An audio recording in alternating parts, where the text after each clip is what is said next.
వారంతా న్యాయవాదులు. ప్రతిరోజు కోర్టుల్లో సివిల్, క్రిమినల్ కేసులను వాదిస్తూ కక్షిదారులతో బిజీగా గడుపుతుంటారు. ఈ నేపథ్యంలో దసరా పండుగ, దీని తోడు కోర్టు కూడా సెలవులు కావడంతో భార్య పిల్లలతో సరదాగా గడిపేందుకు విహారయాత్రకు వెళ్ళాలని భావించారు.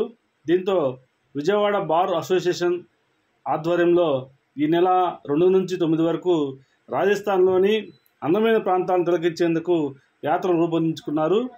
న్యాయవాదులు వారి పిల్లలతో కలిపి సుమారుగా 78 మంది విజయవాడ నుంచి రాజస్థాన్కు బస్సులో బయలుదేరారు. అక్కడి నుంచి 2 బస్సుల్లో మాట్లాడుకొని పలు ప్రాంతాల్లో తిలకిస్తూ అక్కడక్కడ బస చేస్తూ వెళ్తూ ఉన్నారు. ఈ నేపథ్యంలో తొలుత రాజస్థాన్ ఉదయపూర్లో పలు ప్రాంతాల్లో సందర్శించిన న్యాయవాదులు 5వ రోజు జైసల్మీర్ను సందర్శించేందుకు బస్సులో బయలుదేరారు.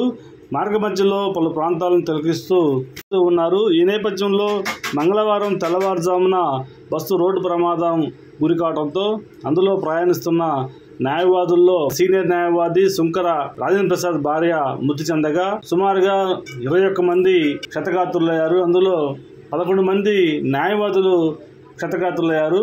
ఈ సందర్భంగా క్షతగాత్రులను రాజస్థాన్లోని స్థానిక ఆసుపత్రుల్లో చికిత్స చేయిస్తూ ఉన్నారు.